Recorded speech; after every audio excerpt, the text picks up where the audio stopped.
Us as an interracial couple, Has always been a thing. it's always going to be a thing, especially Definitely. living in America. But Definitely. quite frankly, I don't give a fuck what people say. You know what I'm saying? Like, I love my people, I love my lady, and that's it. You know what I'm saying? Like, people want to talk regardless. I feel like the thing that I notice on an everyday basis is that there's a lot of looks that happen between you and I. Yeah. And to me, that's something that I don't think in my mind of black and white between you and I or between myself and anybody else. Right. And so when I see people looking, it's something that is kind of jarring to me where I'm like, what are y'all looking at? For sure. I think a lot of it has to do also with how we were raised.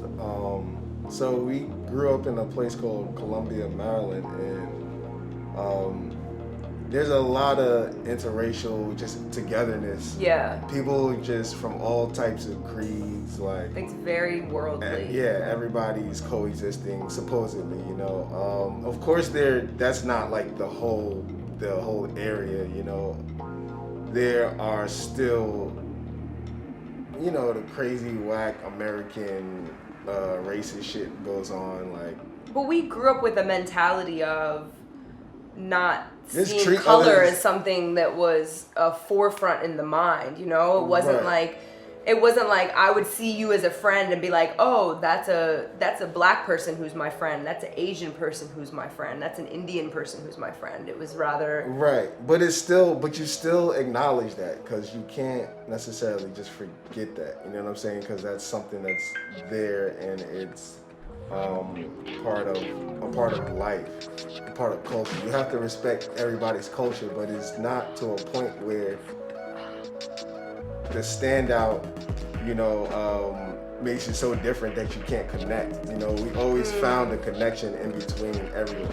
yeah. And so, like, now it's just like, I don't know, it has everything to do with confidence, because I personally see interracial couples like, oh, y'all corny as shit. Like, I think that That's true. I've you seen just, some. you know what I'm saying? I've seen some Like, bad ones.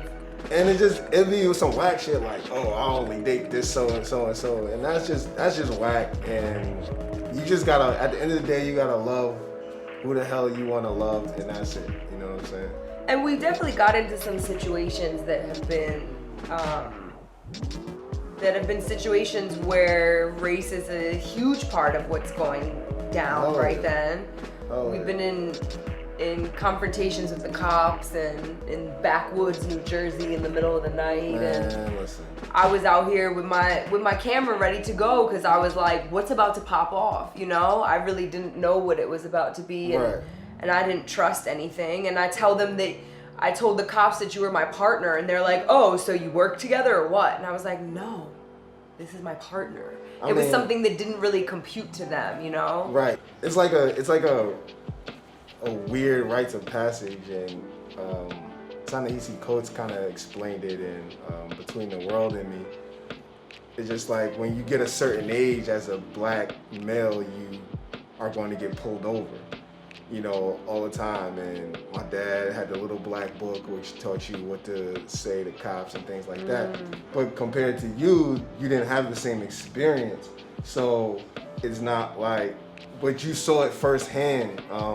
And we've been in many situations where we gotten pulled over for nothing, and a cop treats me a certain way, and he treats you the opposite way. Yeah. Like, he'll be like, put your hands on the wheel, I didn't tell you to take and you're like, miss, are you okay? Yep. So it's really just... Or the cop comes over to, I was in the passenger seat and the cop came over to my side of the car instead of going to the driver's side. Instead of you were talking driving. to me. Right. So it's just a lot of, for lack of a better term, fuck shit that the cops do. Yeah. So it's an eye-opening, and we've gotten into it in terms of, you know, you don't understand that this is how things are. And or even traveling in the South, even in mad situations where it's like you could feel the vibe, you know? Yeah, for sure. You see that somebody is treating you differently than... Right.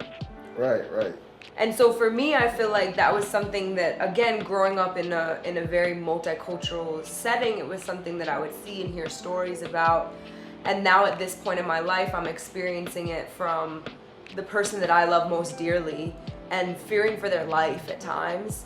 And that shit shakes you to your core, you know? And it gives you a different viewpoint that's like, we all need to be concerned about this, you know? This is something that, just because it's something that hasn't affected you directly during the course of your life, doesn't mean that somebody else isn't out here waking up every day fearing for their life. And it requires that attention. It requires being brought to the forefront and saying, this is not okay. I was so scared in New Jersey when we got pulled over. I really had my phone out. And when he separated the two of us, he kept me in the car and he pulled you to the cop car and had you on the hood, right? And what's ironic is that one of the cops was actually, you know, he was mixed. He was black and he was Hispanic white. Okay. No, he was black and he was white. And it was funny, the other cop, they were trying to be buddy-buddy because they didn't have anything. I keeps it clean, you know what I'm saying? We keeps it clean, so record is A-okay. Squeaky. So, facts. And it was just like, he was trying to be buddy-buddy, and I was like, yo, I know why y'all pulled me over, because I look at it like, you know what? They want me to be scared of them, so I'm gonna treat, they're really scared of me, you know, so their fear is my power. So I look at it like, you know, I know why he pulled me over. And the dude's like, what are you talking about? He's black. And I'm like, are you sure? And I know that he's black, but it's just like, come on, bro. You're like going out of, you know, your way to try to find something on us. And it's nothing to be found. They went out of their way. Yeah, I mean, it was nothing going on in Jersey. And they thought they had a case and they didn't have anything. So... But that's something that I appreciate, being in a relationship with you, where it opens my eyes to something in a way that I had an understanding of before, but am having experiences now as I make my life with you, where it brings this new awareness, and it sucks, but it also feels like something that I'm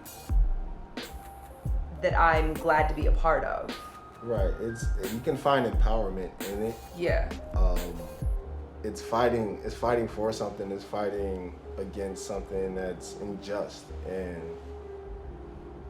everybody needs to fight for against it rather, and it doesn't necessarily have to happen to them for them to fight against it, and that's just what it is. That's what it is.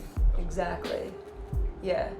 And that will continue to be a struggle, I feel like. That's not something that will go away if we stay in this country.